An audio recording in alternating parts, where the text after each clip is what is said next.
Oras ng lokal na pamahalaan ng Odjongan, ang programang maghahatid ng serbisyo at impormasyon. Ito ang Serbisyong May Puso. Handog sa inyo ng munisipyo. Dito lamang sa 101.3 FM, Radyo Natin. Welcome po sa Serbisyong May Puso, ang programa sa radyo natin 101.3 FM. Hatid sa inyo ng Pamahalaang Bayan ng Odjongan sa pamumuno ng ating butihing Mayor, Trina Fermalo Fabic. Kami po ay inyong mapapakinggan tuwing Monday, alas 10 hanggang alas 11. Ako po si Martin Fabito Lasaga III, ang inyo pong makakasama sa loob ng isang oras ng talakayan, balitaktakan at palitan ng mga mahalagang impormasyon, kaalaman at mga kaganapang maghuhubog sa ating bayan tungo sa isang maunlad at masayang pamayanan. Magandang umaga po sa lahat ng ating mga taga-subaybay dito po sa radyo natin 101.3 FM sa oras ng lokal ng Pamahalaang Bayan ng Odjongan, Serbisyong May Puso. Ngayon pong umagang ito, ang ating pong makakadaupang palad sa ating panayam ay ang ating pong Municipal Budget Officer, si Sir Bobby. Pero bago po natin isalang si Sir Bobby, magkaroon po muna tayo ng mga rundown ng mga events noong nakaraang linggo. Ito po, mula nung June 25, kung kayo po ay nakasubaybay din sa Odjongan Public Information Office, mayroon pong inilunsad na pagandahan ang ating pong munisipyo. Ito po yung pagandahan ng halaman sa tahanan at sa bakuran. Ito po ay proyekto ng Let's Go Green Odjongan. So, marami na po ang mga nagpadala ng kanilang mga litrato, mga pictures, para ma-feature po dito sa page ng Public Information Office.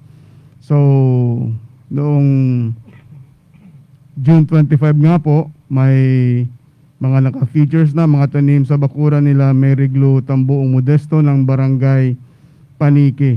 At hindi lang po yan, marami pa pong iba ang na-feature. So, kung kayo man po ay mayroon ding mga magagandang mga bulaklak, mga halaman sa inyong mga bahay, sa inyong mga bakuran, ay pwede po kayong magpadala ng inyong mga pictures sa Public Information Office ng Odjongan. Ito po ay pa-good vibes para sa panahon ngayon ng pandemya. Ibig sabihin, despite of the fact na medyo mahirap ang sinusuong natin na buhay, pero ang mga halaman at ang mga bulaklak ay nagbibigay sa atin ng kasiyahan. So marami-rami na po yata ang na-feature dito sa pagandahang halaman sa tahanan at bakuran. Yung nabanggit nga kanina, si Mary Glo Tambuong Modesto ng Barangay Paniki. Mayroon din sa Libertad, si Harry, no? Yung kasama natin sa agriculture dati, Harry Pisalboni. So, yun po ang mga ilan lang sa mga na-feature na dito sa Public Information Office. Ngayon din po, mayroon pong patalastas naman ang ating pong SSS na yun nga po, kasi ngayon ay tayo ay nasa digitization. Ibig sabihin po ay mga nakabase na ho tayo sa internet.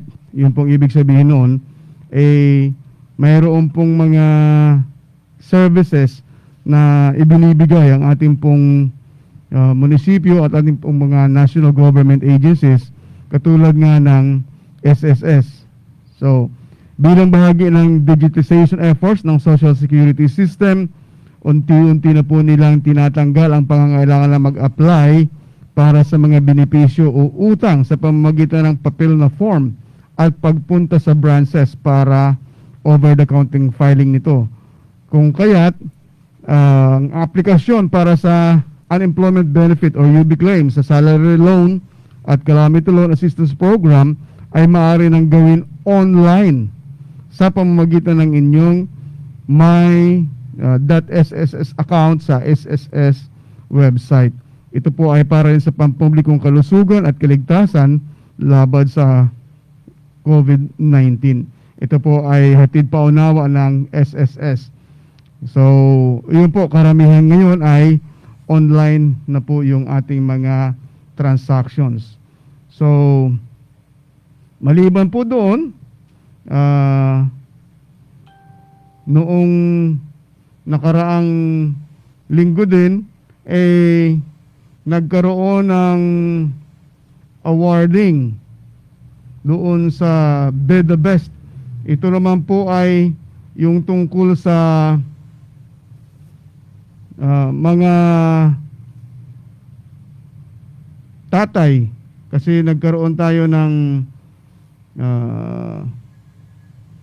pa-contest. Ito doon sa yung Father's Day contest, yung mga kababayan po natin ay nagpadala ng mga mensahe ng kanilang pagbati at parangal sa ating pong mga tatay na kanilang pinasasalamatan. At ang mga nanalo po rito, yung grand prize winner ay si Charles Christian D. Taico. Ang tatay niya ay si Nosito L. Taico ng Barangay Anahaw. May consolation prize naman po si Cyril Jaira Mirando. Ang kanyang tatay ay si Fidel Mirando sa Barangay Ligaya. At si Baby Lifa Villanueva, ang tatay niya ay si Gerardo G. Villanueva ng Barangay Tumingad.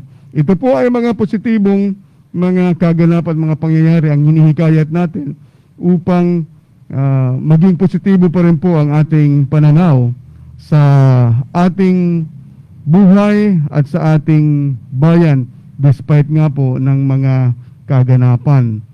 So, ito po ay magandang mga pangyayari na ating pong inihatid sa inyo. Bagamat kahapon, anong Sabado, mayroon po tayong isang malungkot na balita. Yung pong ating Sangguniang Pandalawigan member, Sir Bob, na si Sir Robert Maolion ay sumakabilang buhay dahil nga po sa hindi inaasahang pangyayari. So sa ngayon po ay ang ating pong kapulisan sa pamumuno ni Chief Fernandez ay patuloy na inaasikaso at may priority sila para masolba po itong krimen na naganap. Ang pamahalaang bayan po ng Ujungan, magmula sa opisina ni Mayor Trina, Sangguniang Bayan sa pamumuno ni Vice Diven at ang buong pamilya ng LGU Ujungan ay buong puso pong nakikiramay sa mga naulila ni SP Robert Maolion. Di ba, Sir Bob, naging Sangguniang Bayan din si SP Robert, di ba? Yes po. So, Kanina po ay nirecognize na po ng ating Municipal Vice Mayor, Honorable Deven Pos Dimaada, yung bagay na yun nung tayo po ay nagdaos kanina ng ating pong flag raising ceremony. Oo, at yun nga, may plano din yata, Sir Bob, at yun nga sinabi ni Vice Mayor at ni na Mayor na may magkaroon ng isang gabing Vigil, ang local government unit. Oo, bago dadalhin sa Manila daw ang labi ni SP Maolion. So yun po ang latest na atin pong nakalap na impormasyon doon sa pangyayaring yun. Okay? Pero may mga maganda, may hindi masyadong magandang balita, may mga magaganda namang balita. Sir Bob, noong June 27, kailan ba yun? Saturday din ano? Opo. Matama, Saturday. 27. Ang Ujungan Public Information Office ay naglabas din ng impormasyon.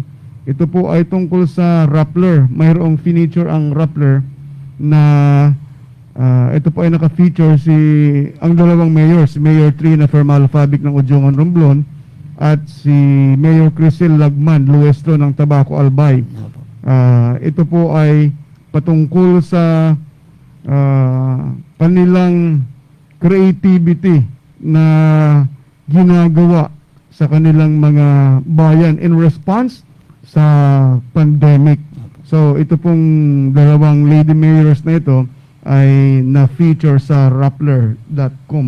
Ito pong Rappler.com ay isang online news agency din na naghahatid ng balita. At ito ay hindi lang national information platform, kundi ay international din itong news agency na ito na Rappler. So na-feature po ang ating butihing mayor doon dahil sa mga activities, sa mga programs para ma-alleviate man lang ang epekto ng COVID-19. At yung recognition na yun, Sir Mart, para sa yun po ay recognition para sa buong bayan ng Udjongan at sa probinsya ng Romblon. Bilang nakilala po yung innovations po ng ating punong bayan, mga innovative programs para po labanan po natin o gumawa ng paraan para atin pong malabanan ito pong pandemya na kumakalat po sa ating komunidad. Tama, Sir Bob. In fact, na-feature doon ang mga programs katulad ng yung sa agriculture, yung binibiling mga produkto ng ating mga farmers, yung mga gulay, prutas, karne, manok, at tapos yun ang ipinamahagi sa ating mga kababayan. Ganon din yung libro on the go, yung market on the go, yung mga magandang programa ay na-feature doon sa artikulo na yon na sinulat ng Rappler.com. So ang mga bagay nito po ay nakakataba ng puso dahil despite sa ating ang nararanasan, mayroon pa rin tayong nakikita na mga magandang pangyayari. Yun nga, yung sa aking post din, mayroon akong isang post sa Facebook, ito yung bulaklak na finiture ko. Yung bulaklak na yun ay parang doon lang siya sa tabi ng kalsada, may puno, hindi siya inaalagaan. Pero nang lumabas ang kanyang bulaklak ay napakaganda. Sabi ko nga, even in adversity, one can still bloom. Nakita ko yun, Sir Mart. Nakita mo ba yan? Nakita ko po yun. Oo. So, ang message doon is, yun nga, kahit mahirap yung kinalalagyan mo, kahit mahirap yung sitwasyon, pwede ka pa rin magningning. Yun, actually. At saka, si Mayor Tree na nakikita natin dito, at yung isa pang mayor na yun, na despite sa mga pangyayari ay nagniningning. Siguro, Sir Mart, wag rin po natin kalimutan na yung mga binanggit mong programa ay mayroon din pong initiative ang local government unit na ginawa rin po natin ng mga panahong yan sa initiative po ng ating Vice Mayor din. Yun pong Love on the Go yata yun, yung sa Bay Barangay po na ang napaglingkuran po ng bayan ng Udjongan ay ng munisipyo ng Udjongan ay yun pong ating mga senior citizens. Ano po? Love po yun ha, yung LAB. Hindi po yung LOB kasi pag Love on the Go, nawawala na yun eh. Mahirap naman mawala yung love, di ba? Yun po yung laboratory, free laboratory para doon sa ating pong mga senior citizens na programa din po ng atin pong bayan ng Udjongan, Sir Mark. Yes, napakaganda. Thank you, Sir Bob, doon sa pagbanggit mo yung programa ng Laboratory on the Go or Love on the Go na marami tayong mga senior citizens na nakapagpakonsulta at nalaman nila kung ano yung kanilang mga health conditions. So, yun naman ay sa inisyatibo ng ating pong Vice Mayor. At syempre, silang dalawa naman ay nagtutulong-tulong sa mga programa. Sa lahat ng mga programang ito ay tulong-tulong. Magkakatuwang po ang ehekutibo at saka legislatibo na departamento ng ating munisipyo. Okay. So, yun po ang mga kaganapan sa nakaraang linggo. At syempre ngayon nga, ang bisita po natin ay si Sir Bob. So, Sir Bob, syempre ikaw ay ang departamento mo ay sa budget at ngayon ay panahon na naman ng pagprepara ng ating budget para sa 2021. 2021. Okay, Sir Bob. So, nung nakaraang taon, atin yatang napag-usapan yung mga timelines, yung mga proseso ng budgeting process bago siya maaprubahan ng Sangguniang Bayan at ng municipal mayors. Para sa kaalaman din po ng ating mga kababayan, pwede bang yun ay mabalikan, kumbaga, balik-aral tayo ng konting-konti lang. Sige po, sige po. Sige, Sir Bob. Bago po ang lahat, ako po ay nagpapasalamat. Message muna pala. Opo. Sa iyo, Sir Mart, lalong-lalo po sa ating mayor. Siya po kasi ang gumawa ng mga assignment ng bawat department heads pagdating po dito sa ating programa ng ating munisipyo. At kahapon nga po, Sir Mart, ay siguro na misinformed lang ako, mali yung aking pagkakaintindi. Napapunta po ako dito ng alas 4 ng hapon.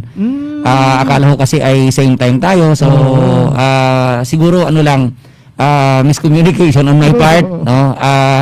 At ako naman po tumawag agad kay sa ating municipal administrator, kay Dr. Ramir, at sabi niya ay naglipat na nga tayo ng time slot. So, akala ko kasi yung ginagawang programa dito pag umaga ay iba pang programa doon sa atin sa hapon. So, nagpalit na pala tayo ng oras. So anyway, gaya nga po ng sinabi Sir Mart, bago po punta doon, I think gusto ko muna samantalahin ng pagkakataon kasi nga preparation po natin para sa ating fiscal year 2021 ng ating budgets. I think this program and my time ngayong binigay niyo po sa akin na pagkakataon, this will be an opportunity and a good avenue for me para i-remind po yung atin pong ito po kasi kasi tayo po sa munisipyo nagsimula na po kami ng year sa aming budget call. At yun nga, on the process na yung ating mga department head, Sir Mart, sa pag-submit ng kanilang mga budget proposals for para ma-consolidate natin. Opo. So, ang pagkakataon din po ito para ipaabot ko sa ating mga mahal na punong barangay at sa ating mga barangay treasurers and secretaries, no, yung mga concerned, APRO, Committee Chairman on APRO, na ito nga, halos magkakasabay po kasi ang ating budget preparation, no, ang ating sinusunod na cycle. Gusto ko lang pong mag-cite ng konting, kasi ang legal basis po nito, Sir Mart, the barangay as the basic political unit of the government is mandated under Section 384 of our local government code as the primary planning and implementing unit of the government policies, plans, programs, projects, and activities in our community. So, ito po ay mandated po talaga ng batas, no? And dito po, nakita ko po naman yung initiative ng atin po, kasi po, for the past, itong nakaraang budget year, nakita ko na talagang mayroon pong mga pagbabago doon sa ating proseso o bilis ng pag-submit ng ating mga barangay officials ng bayan. Hopefully, nag-usap po kasi kami, kaya sinasabi ko po kanina, Sir Mart, na this is a good opportunity for me. Kasi I think last week, I was able to talk with our municipal local government officer, MLGO, at nagkaplano nga sana kami na umikot kami sa barangay. Sabi namin at least 2 to 3 barangays every morning lang naman session. So I think sa sobrang busy at daming ginagawa, ang daming mga reports, ang daming, kasi po ang programa ng munisipyo, alam naman po natin, Sir Mart, ang ating butihing mayor, ang kanyang trust sa programa ng munisipyo, lalong-lalo na po sa paggawa po ng paraan sa atin pong paglaban dito sa pandemya. Alam niyo naman po, ang dumarating nating LSIs, mga APOR, ROF, no? Nabanggit ko kanina, more than 500 na yung dumating Pero Opo. mga 200 na rin more than 200 na rin yung nag-graduate. At may nakausap nga po ako kahapon, Sir Mart, na isang kakilala na taga-ibang bayan, hindi ko na siguro kailang banggitin ang pangalan. Sabi nila, hindi nga masyadong prepared yung karamihan na bayan, lalo na po dahil ang nireklamo po ng iba ay yung paano susuportahan yung kanilang daily meals. Diba? Talagang napakahirap po yun, Sir Mart. Sabi ko naman, at buong pagmamalaki kong sinabi na ang ating pong munisipyo sa maliit na pamamaraan ay nakagawa ng paraan sa pamumuno ng ating mahal na mayor na mag-allocate, no? Halos sa yung pondo ng ating Office of the Mayor, nag-allocate po siya doon sa kanyang prinamis na financial assistance para sa meals po ng ating mga LSIs. Pagkakaalam ko, 100 pesos per day yata. Per day. Oo. For 14 days. No? For 14 days yun. At kung ilan din kadami yung ating LSI. Ano po? Yun. Ay sabi nga kanina ni Mayor, mga more than 500 na, hindi ko lang kung yung eksaktong number eh. So, ganoon na karami. Opo. At nakita naman po natin na maski pa paano po ay ang atin pong munisipyo ay talagang nakakatugon doon sa sabihin na nating wala pong perpektong pamamaraan ang bilang mga tao, pero sa totoo lang po, lahat po ng initiative, lahat po ng proseso, lahat po ng paraan, lahat po ng pwedeng gawin ay ginagawa po ng ating pamahalaang bayan sa pamanguna po ng ating mga opisyal, no? Ng ating pong mahal na mayor, ng ating vice mayor at lahat po ng ating masangguniang bayan. Kasama na po ang mga department heads na magkakahawa kamay po na binabalikat po natin itong hindi lang naman Udyogan ang may problema dito. Good morning, Doc. Hindi lang naman Udyogan ang may problema dito. Ito ay pang buong mundong problema. suliranin. So, sabi ko, ito na yung avenue. Gusto ko lang pong samantalahin na i-remind again yung ating mga barangay officials na sundin po natin yung tinatawag po nating budget calendar cycle. Yun. Kasi supposed to be, kung masunod lang po natin, sabi mo Sir Mart, balikan natin ng konti yung mga phases. Kasi ang phases naman ng budget cycle ng pag-prepare ng budget, paghanda sa budget natin, halos pareho lang naman ang munisipyo at saka sa barangay. Mayroon din yung mga budget call. Kasi Parang ang i-issue ng budget call sa mga kung ang mayor ang nag-issue ng budget call sa munisipyo, dapat si punong barangay ang gagawa nun. Ganito po, mayroon po tayong tinatawag na cycle sa ating budget. Yun pong tinatawag nating budget preparation. Pare-pareho po yan, ano? Budget review, budget preparation, budget authorization, budget review, implementation and accountability. So, ano po yan magpe-prepare yung ating punong barangay, just like yung ating mayor, magpe-prepare ng budget. Tapos yan po ay i-authorize po ng local sanggunian natin. Sa barangay level naman po ay i-authorize po ng kanilang sangguniang barangay. Pagkatapos po yan ay i-review ng atin pong, yung sa barangay po ay i-review ng sangguniang bayan. Yung sa munisipyo po ay i-review po ng ating sangguniang panalawigan. At pagdating po doon sa pagkatapos po ng authorization, papasok na po tayo sa implementation ng budget. And then yung tinatawag po nating budget accountability. So, yan po ay nangyayari sa whole year cycle ng ating budget, no? Na mayroon pong mga actually alam naman po ng ating mga barangay officials yan kasi specific naman po, Doc, ang pagkakabanggit niyan doon sa ating 7160, sa ating Republic Act 7160, yung ating local government code. At Siguro noong mga nakaraang taon, Sir Bob, para nabalitaan ko rin na yung mga barangay treasurer ay nagkaroon din sila ng mga trainings tungkol dito eh. Totoo po. No, sa mga barangay kapitan. Totoo po. Every year po kasi yan, nila. Sir Mart, dahil ina-anticipate po yung mga bagong pasok ng mga barangay officials. Ang problema lang po, marami nga po sanang mga trainings na naka-calendar siguro sa national government. Kaya lang po ay ngayon wala talaga. Siguro Sir Mart, Doc, kung sabihin pang dodoblehin ko ang allowance mo sa travel papunta Manila, aayaw ka eh. Kasi totoo yan, kahit ako. Hindi rin talaga ako patas na yung trend ngayon sa yung infected ng COVID.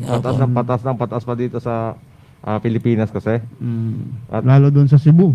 At ngayon nga yung di ba yung sa huli, Sir Bob, yung Pilipinas ang isa sa pinakamataas na rate ng pag-increase ng virus dito sa Western Pacific region ng Asia. So, yun. Siguro hopefully maintindihan po ng ating mga kababayan, Doc, na kasi on the part of the municipal government, lahat po ng ating mga namumuno, mga officials, talaga pong gumagawa ng paraan para sa paglalaan ng pondo. Siguro it is a good avenue to remind yung ating mga kababayan din, hindi lamang siguro dito sa atin, Doc, na kasi hindi naman siguro nagkukulang ang ating pamahalaan sa pagbibigay ng mga gabay. Kaya lang po talagang pasintabi po sa gagamitin kong term, meron po talaga siguro mga ilan na matitigas lang po talaga ang ulo. Patawarin niyo po ako sa ginamit kong term. Pero sana po ay medyo, po tayo, ang pinakamagandang magawa po natin para makatulong po tayo, kasi ito ay chain reaction ito, Doc eh. Yes. Hindi lang ito sa governance, pati financial po natin at budget ito ay apektado. Magmula po sa mga frontliners na apektado po yung ating mga medical personnel, medical practitioner, hindi naman po pwedeng gagalaw lahat ng mga ahensya ng gobyerno kung hindi po ito gagamit ng pondo. At the more na dumadami yung case natin, Doc, the more na nade-drain po yung ating pondo. Ngayon nga, almost 2 million yung ano natin, di ba? Nila natin para sa locally stranded individuals. Opo, yun po yung Opo. binaba niyo sa akin nung nakarang linggo, Doc. Opo, na, oo. Kasi yung atin pong mga umuuwing mga kababayan, mga OFW, binabadgetan po natin yan kasi kaya nga sa limited na transportation, no? Nagbibigay po yung ating gobyerno ng 100 pesos allowance per day. Per day. So, yun. Kaya we estimated around 400 to 800 individuals na uuwi plus the returning OFW talagang almost 2 million po yung ating binudget doon. Yung binanggit niyo pong bilang, Doc, ayan yung coordinated figures. Yes. Hindi pa kasama dyan yung bigla na lang bumubulaga sa pantalan. Opo, nabibigyan ng travel authority Opo. ng ibang munisipyo, ng ibang bayan. Kaya pag uwi nila, wala pa sila dun sa listahan. Opo. Okay, so ganun po yun. Kanina si Bob, yung balik tayo doon sa Pinag-usapan pag-usapan ng budget, lalo sa barangay. Mayroon ka nabanggit na approve committee?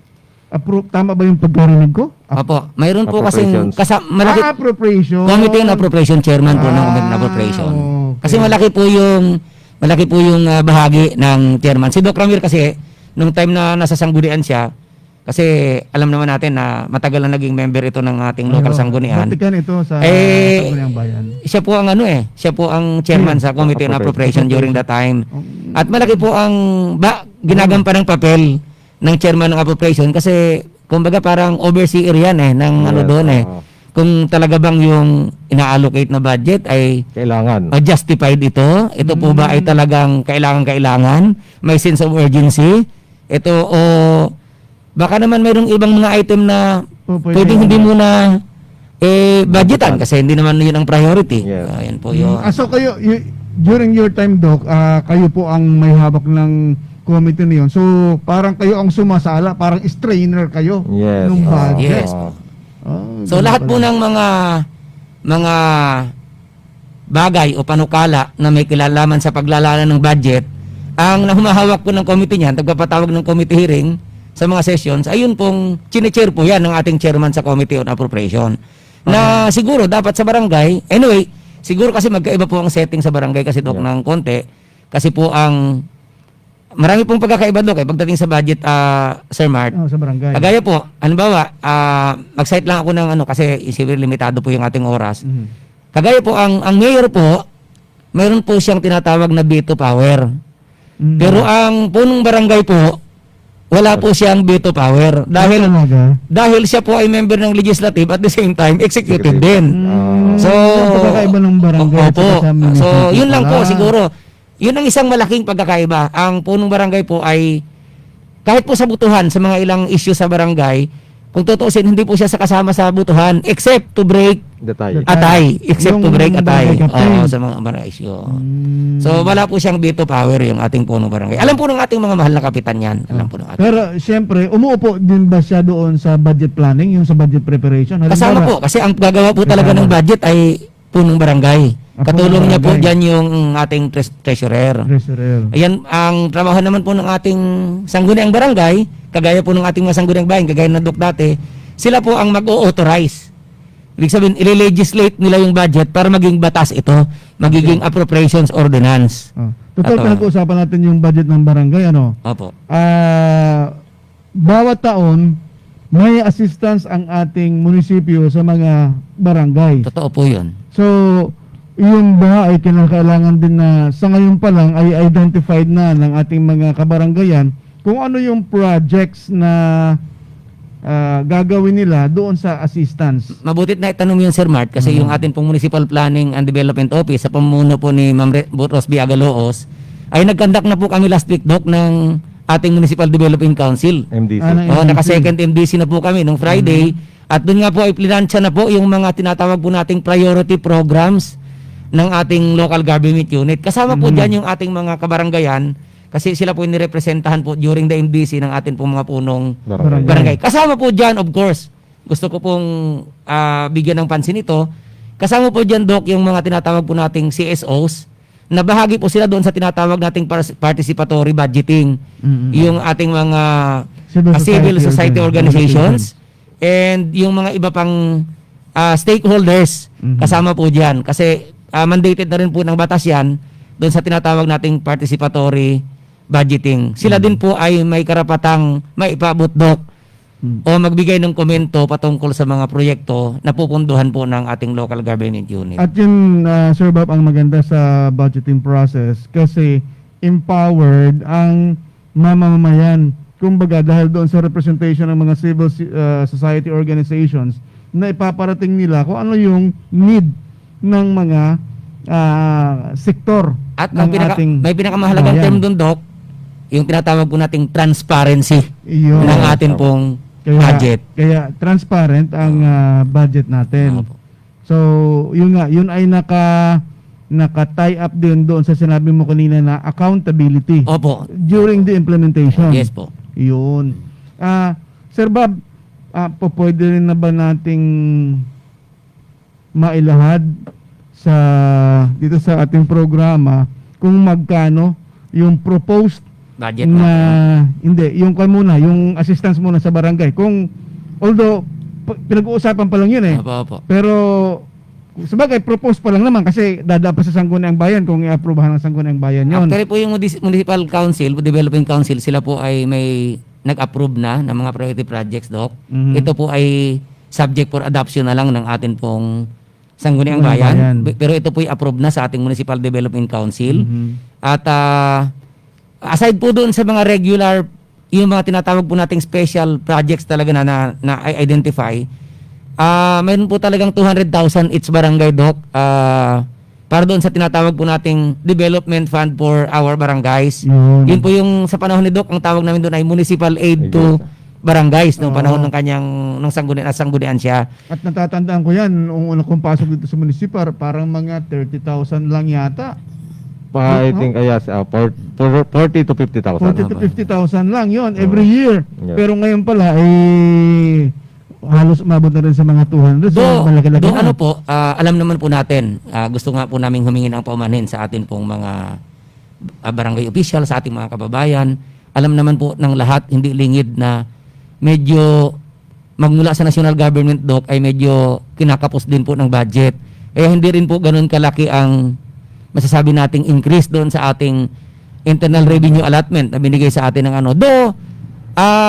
Kung hindi po ako nagkakamali, wala po akong dalang data ngayon. Our budget last year is estimated to be in 196 to 197. Sa ngayon pong 2021, sa ating fiscal year 2021, ay meron po tayong budget na umaabot ng 205 million, Doc. 205 million. 205 million. Pero subject po yan doon sa mga tinatawag nating special purpose appropriations.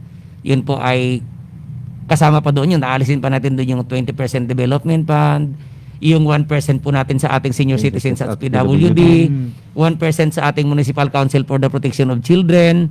Mayroon po tayo yung pinamumunuan ng ating municipal administrator, yung being the God focal person, 5% of the budget goes to gender and development. Malaki pala, no? And- Sagad, no? 5%. And 5% din po sa ating local disaster, local risk reduction and management council. So, malaki yung pa rin pala ang LDRMC. babas kasi take 5% yun. Opo. Ay kung 200 sa 5%, 32%. ha? 32%. Ang total na lahat na Yes. Kasi maawas. 20% development fund, 5% GAD, 5% DRRM o 11. Our So, 32. 20% development fund is estimated to be at 33 million for this 2021. Ayun sa mga school board na budget, saan yun kinukuha? Mayroon po kasing special bodies. Alam rin ni Doc yan kasi yung pag may problema kasi sa SEP, siya sa kanya din maakit papunta sa Office of the Mayor, dadaan sa kanya. Yung ating Superman ito, mga Superman. principal, ano na po yun eh. Kumbaga ay SOP na. Mm-hmm. Siyang in demand doon muna sa kanya. So, mayroon po talagang special education fund na tinatawag. Ito po naman ay percentage doon po sa tinatawag po nating real property tax collection. So depende naman yun doon sa total na makokolekt Halimbawa, yung makokollect sa makollect sa ngayong 2020, yun yung gagamitin as a Basis. percentage para sa 2021. Yes, kasi magbibigay po tayo ng ang ating treasurer ng estimate. Siyempre hindi naman po siya mag-estimate nung tinatawag na tawag doon, Dok. Hindi marirealize. Yes. Kailangan Overestimate. ang ibibigay ng ating municipal treasurer yung talagang achievable. at kung magsasabi natin malapit-lapit sa katotohanan. Yes. So kung mababa po ang ating collection sa real property taxes, yung ating RPT, ay mababa rin po yung ating part ng ating special education fund. Kaya nga Sep. kaya nga ini-encourage kasama po sa programa ng munisipyo, ini-encourage yung mga teachers, Doc, na yung mga parents ng ating mga magulang ay kung mayroon silang mga real properties, maging ano po tayo sa pagbabayad ng atin pong Mga buhis. mga buwis, no? So, Yun. the more na tumutulong tayo sa ganyang programa, the more na nagkakaroon po ng pondo para sa atin pong edukasyon. Kasi, may pondo po ang national government, pero malaki po, Doc, ang contribution ng local government unit pagdating sa programa ng ating special education. So, kasi Sir ito. Bob, ngayong 2020, baka mayroon ka lang impormasyon. Mga magkano, anong range nung sa SEP fund na naibibigay sa ating pong mga paaralan? Based po kasi sa data na binigay ng ating treasurer, hindi po kasi siya, Sir Mart, nung kumuha ko sa kanya sa local sources, sabi niya, ayaw niya, Doc, na i-increase yung kanyang estimate. Oo, yun Kasi lang. nga alam naman po yung problema natin ngayon sa collection. Correct. So, nag-stick po siya sa pagkakaalam ko doon sa kung ano yung last year natin. Our budget for SEP last year is estimated to be around 2.5 million yata. 2.5 million, kung di ako nagkakamali. So, more or less siguro, kasi kami meeting lang po ng SEP board nung nakaraan. Kaya lang, tinalaki yata ninyo, Doc, ay yung realignment ng pondo para sa sistema ng edukasyon na ipasasagawa ngayon natin. Wala po kasi idea kasi hindi ako nakatay. Problema nga ngayon yung sa ano. Actually, Sir Bob, bukas nga may meeting din tayo sa Gender and Development. Opo. At doon, si Mayor naman, may nakaplano na doon para sa ating mga hindi ba ma-realize na proyekto ngayon. Kaya nung mga palarumbahan para sa kababaihan, marami kasi tayong i-realign doon. Kaya si Mayor din, may mga natago may mga natukoy ng programa para at least ay makatulong sa ating mga mamamayan. Sa sitwasyon ngayon. Sa situation ngayon, like a livelihood project para sa ating mga kababaihan, mga kananayan. So, ganun po yung mga iba nating na nakikita na pwede nating makatulong sa ating mga kababayan ngayon. Especially na, siyempre, maraming displaced worker ngayon, di ba? So, yun rin yung sa tanat pagtutunan yung paano sila matutulungan, yung mga parang magkakaroon ng inisyatibo na sila ay magne-negosyo on their own. Yun kasi yung kailangan natin ngayon Kasi kita naman natin kung ilan yung bumabalik, no? Sa ating probinsya, sa ating bayan. Walang trabaho. At tapos ilan yung nawalan ng trabaho. Kasi as of now, the restaurants is not 100% Operational. operational. The hotels, ganun din. Kasi ang hotels ay nagkikita lang ng mga returning OFWs at returning poor o yung authorized persons, outside residents. So, after mag-14 days quarantine, dyan po sila. So, yun yung inaano natin na tulungan yung mga talagang naapektuhan na sektor. Napakarami po nila na naapektuhan. Gawa ng nagsasarang negosyo, di ba? Kita naman natin ating mga seaman apektado sa mga cruise ships, no? So, I think napakarami tayong pagtutunan pansin upang makabangon yung ating mga kababayan. So, yun po yung ating mga mga kababayan. So, sabi nga, kaya natin to. Naalala ko nga, Sir Mart, pasingit lang kong konti, mayroon ako nakausap na kaibigan, nagbiro siya, sabi niya, malaki ang kinakaharap ng problema ng ating pamahalaan. Una ay doon sa mga nawalan ng trabaho, Doc. Oo. Nawalan ng trabaho.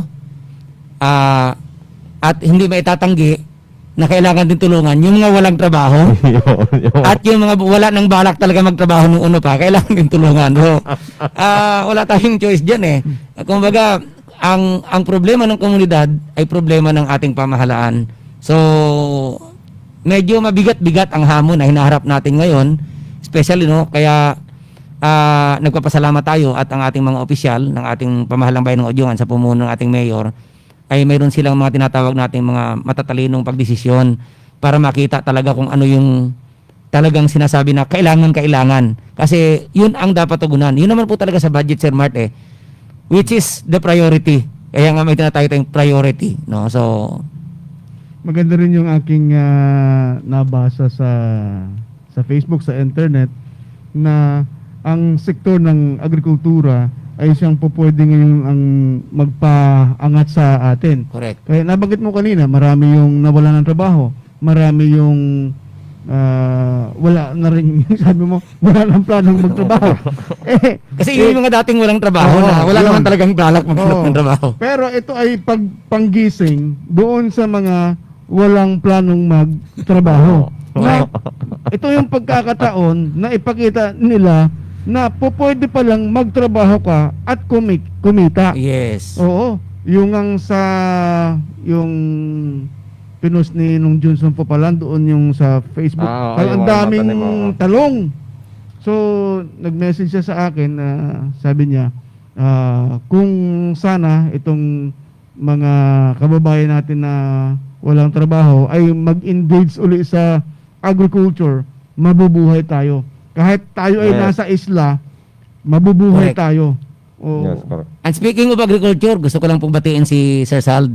Sa totoo lang po, itong nangyari po ng ACQ tayo, Doc, malaki din po ang nirealign na pondo ng ating agriculture office para po Yeah. doon sa assistance sa pagbili po ng ating essential commodities Yes. na kailangan po ng ating mga kababayan. Kaya, Sir Sald, Mm. good morning sa iyo. Yes, sa mga kasama po rin ni Sir Sald. So, Opo. kumbaga, dito natin nakikita yung yung pagtutulungan Yes. ng bawat isa. Hindi ito panahon na tayo ay magsisihan man o magkawatak-watak. Maghanap o pa ng maghanap pa ng pagkakamali. mga pagkakamali. Ito yung panahon na tulong-tulong tayo kung ano yung ating magagawa para sa ating bayan at sa ating kapwa, para sa kaluwalhatian ng ating Panginoon. correct. Because we are battling an invisible enemy. Hindi nga natin alam hindi natin. Oo, kanina nga, meron namang nag-RDT positive Saan? sa saan pier. Dito sa pier natin? Oo, mga tiga-Odiongan. Kaya, yun yan.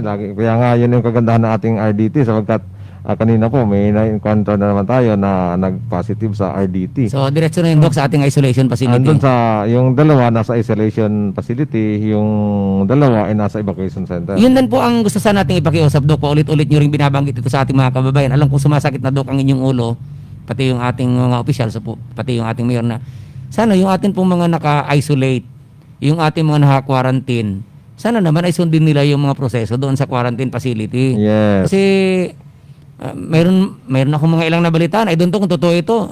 Nagalit po yung ilang nakajoting barangay official kasi hindi naman nagalit, pinagsabihan kasi naninimbang din tayo. May mga nakabili daw ng pandesal, lumabas bumili ng pandesal. Mga ganyong issue po na I don't know kung gaano katotoo. Pero hopefully, maintindihan natin na ginagawa na ng gobyerno ang lahat ng paraan.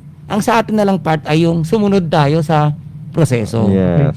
Balikan lang natin yung impormasyon ni Doc. Apo. Kasi kinakailangan i-clarify natin yun. Hindi alam nung ibang mga tao kung ano yung nagpositibo. At saka hindi nila alam yung acronym na RDT. RDT. Opo. So, Kasi papaliwanag dito. kinakailangan ipaliwanag yun kasi baka sabihin na nila yung nakikinig sa radyo, halimbawa kung May positive na positive na. Oo. Oo, paglipat-lipat nung kwento, ay baka mag-alarm yung mag-panic. At dahil si Doc Kaya, Ramir po ang nagbanggit, Oo. Sir Mark, siya ang magpapaliwanag ngayon. Sige Doc. Ito pong rapid test, ito yung ginagawa natin na namimili isang action para at least ay malaman natin kung may virus o may bacteria ba yung isang tao. Kaya nga, may dalawa yan IgG saka IgM. So yung IgG, ibig sabihin nun, pag nag-positive ka, previously meron kang infection sa iyong katawan. Pero not necessarily, it is a coronavirus. Yes. Kaya yung kinakailangan na i-proceed ka na lang sa isolation center at titingnan, i-monitor ka doon for 14 days. No, na kung wala kang simptomas. Okay lang yung IgG. Kasi parang nangyari na nagkaroon ka ng infection. Pero ito kasi si IgM, posible na andito pa sa iyo to sa IgM, yung coronavirus at iba pang bakterya na nasa viruses na nasa iyong katawan. Pero not necessarily, pag sinabi nating IgM positive ka, COVID-19 positive ka Yun. na. Hindi po, iba po yun. Iba yung RDT. Kaya nga itong ating mga dinala ngayon sa IgM at sa ating isolation center, sa evacuation center, sila po ay swab test. Okay. Isa-swab test po sila at padala po yan natin sa RITM. para i-confirm, magkaroon ng confirmatory if they are really infected with the coronavirus. Okay. Disease. So, yun. So walang dapat ipagpanik. Wala pa tayo ipagpahala. Kagaya kasi nung San Fernando, di ba may case sa San Fernando, kaya nga nakas-lockdown nga mong Sibuyan. Kasi yun, ano rin siya, asymptomatic, RDT positive siya. Pero nung sinab test siya, nag-positive siya sa COVID-19. Kaya yun ang automatic na meron tayong isang kaso ngayon ng COVID-19 dito sa buong Romblon. At yan po ay nasa San Fernando, nasa isolation center nila kasi asymptomatic naman po yung tao. So at ayon kay Dr. De Leon, na-swab test na rin po yung lahat ng may close contact doon sa taong yon. So inaantay lang natin yung mga resulta, yung kanya mga naka-close contact. So yun po. So meron na rin po ang contact tracing na natapos ang bahay ng San Fernando. So yun po yung gagawin din natin, no? At ginagawa natin talagang yung ating nga po mga kababayan ay talagang ina-isolate natin. Yun po yung kagandahan. Bakit? Dinadala po natin sila kagad sa mga sa ating mga quarantine facility. Kasi pag hinayaan po natin silang umuwi sa kanilang bahay, hindi na po alam natin kung sino yung nakakasalamuhan nila at doon napakabilis ng transmission ng virus pagka ganun yung pangyayari. So kaya nga sinasabi pa rin natin, ang una pa rin pangangailangan natin para maiwasan natin ang COVID-19 ay palagi po magsuot ng face mask. So yun o, laging mag-alcohol, lagi pong maghuhugas ng kamay. So yun po yung ating protection ang inaano natin, no? Sapagkat although nakausap mo yung tao, kung hindi naman nakasalamuhan mo yung tao, halimbawa, nag-face to face kayo ng tao, hindi ibig sabihin pwede ka nang mahawahan ng COVID. Ang ibig sabihin nun, pagka ikaw po ay yung droplets niya, sa laway niya, yung kanyang nahawakan, nalawayan yun at nahawakan mo at hindi ka naghugas, hindi ka nag-alcohol, posible na pumasok sa iyo yun at ikaw infected na. Kaya yun po, yun yung gaano ka-importante yung pagdadala ng alcohol. Ito po, yung alcohol. At pag Hindi po yun yung sa boteng alcohol ha, na iniinom. Yan yung disinfectant. Disinfectant, pang hugas ng kamay. Iba yun. So, yun po. At siyempre, yung ating pong mga gamit, dinidisinfect rin po natin, nilalysol din po natin sila. So, yun po yung ating mga pangyayari dyan sa mga mahal kong kababayan. Actually, yung isa nating kababayan din, bali dalawa na kasi dyan, nagkaroon na po siya ng swab test. At inaantay na lang natin yung resulta. Hopefully, napadala na kaagad yun. At inaantay na natin yung resulta nun, yung isang ating nasa evacuation facility. Doc, may habol ko lang ng konti ha. May naalala kong reporter nagsabi, hindi ho porket sinasabi namin ugaliin yung maghugas ng kamay ay exempted na sa paliligo ha. Kasi akala ng iba, ang katuwiran daw ng iba, sabi niyo maghugas lang kami ng kamay, hindi na naligo. Hindi po ibig sabihin, hindi na tayo maliligo. Basic yung paliligo Yeah. Dinagdag pa yung talagang pamalagi ang paghugas ng kamay. Hindi, biro lang po, pero mayroon po kasing mga baka may misinterpret lang. Yan ang, Sir Bob, kapag ikaw ang kasama maganda yung usapan Baka kasi isipin nila, ang advice sa amin, maghugas lang ng kamay Wala namang sinabing maligo Hindi po ganun ang advice namin. Maligo araw-araw, maghugas ng kamay, Hygiene. pamalagian. Hygiene is the key. Yes. Yeah. Maganda rin yung suggestion ni Mayor. In fact, ito ay nakalagay na rin doon sa PIO na yung ating mga uuwing mga LSI, kung halimbawang sa barko, ay dapat ay hindi sila Palipat-lipat. palipat-lipat. Opo, nanghigaan. Oo. At Kaya pagdating doon, kung ano yung bed nila, as much as possible, Yun na andun yun. lang sila. Siguro kung mag-personal necessity lang, saka sila gagala o lalabas para doon at least kung sakali mo na magkaroon ay madali yung pag-identify kung saang bed ka kung saan yung teheras. Oo, para kung sino yung mga katabi doon, yung contact tracing ba. So mas madali siya. Yes. Yun. Yun ang kinakailangan talaga natin. At siyempre, pagkat after na gumawa sa barko, yung alcohol talaga, huwag kalilimutan natin yung alcohol. So yan po. At may magandang balita, kanina nakikinig ako sa radyo, sa TV. Sinasabi doon na yung pagkahawa ng mga mayroong COVID na ay parang halos 10 days lang daw. Halimbawa, si Juan de la Cruz ay may COVID. So within 10 days lang pwede siyang makahawa. Pag naglagpas na doon sa 10 days, hindi na siya nakakahawa. Yun yung isang Pag ikaw asymptomatic. study pag asymptomatic, no, pag asymptomatic. Yun ang isang inilabas sa kaninang balita. Although kailangan pang i-confirm yun kasi Yes. may mga researches naman na dapat ipakita. Pero magandang balita na rin. DOH yata yan eh, DOH. diba? DOH na parang DOH na ang nagsabi noon eh. Siguro huling sasabihin ko ngayon siguro, kasi sabi ko nga, bagamat nasa budget sector kami, kasi hindi pwedeng hindi maapektuhan yung budget, Doc, Yes. pagdating sa problema nating ito. Lahat siguro ang masasabi ko lang, simpleng masasabi ko, let us learn from the experiences of other places. Yun na naman ang makikita natin eh. Kasi yung iba, dumami dahil nagpabaya, lumuwag.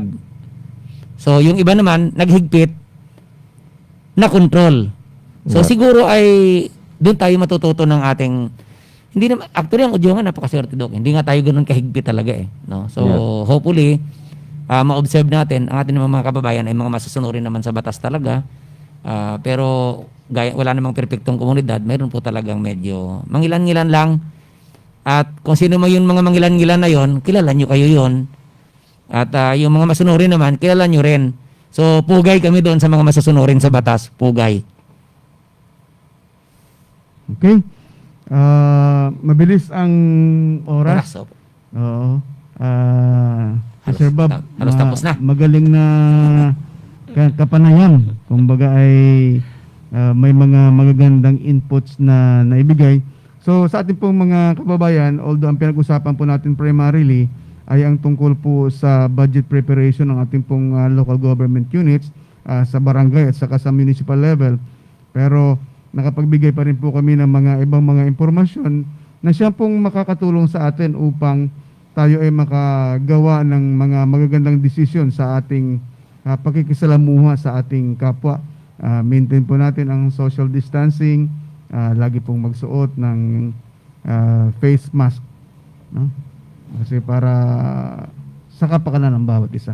Okay, so Sir Mart, ang local government unit of Udyogan, 10 ng Udyoganon ay taos puso nakikiramay sa pagyao ng ating Opo. dating kasamang konsihal 2004 hanggang 2007 si Ninong Robert Maulion at ngayon ay kasalukuyang Sangguniang Panlalawigan. Kami po ay taos puso nakikiramay, ang pamilya at ang pamilya ng local government unit of Udyogan ay taos puso nakikiramay sa kanyang pagyao. At hinihiling rin po namin doon sa may mga alam, baka may alam kayo na pwedeng makapagpabilis, no, na makapagpabilis para at least ma-identify kaagad yung mga suspect, makipagtulungan lang po sa opisina ng ating pong police station, sa Udyogan Municipal Police Station. Ang inyong tulong ay napakalaki para sa agaran nating malutas yung pagpaslang sa ating kasama at dating kasama at ngayon ay Sangguniang Panlalawigan Board Member SP Robert Maulion. So ang aming pong taos pusong pakikiramay. Okay, so maraming salamat. Maraming salamat muli, Sir Bob. At muli, ako po si Martin Fabito Lasaga III. Kasama ko po si Doc Rami Ramos. Dito po sa programa natin sa radyo natin, Serbisyong May Puso. God bless, Udyogan.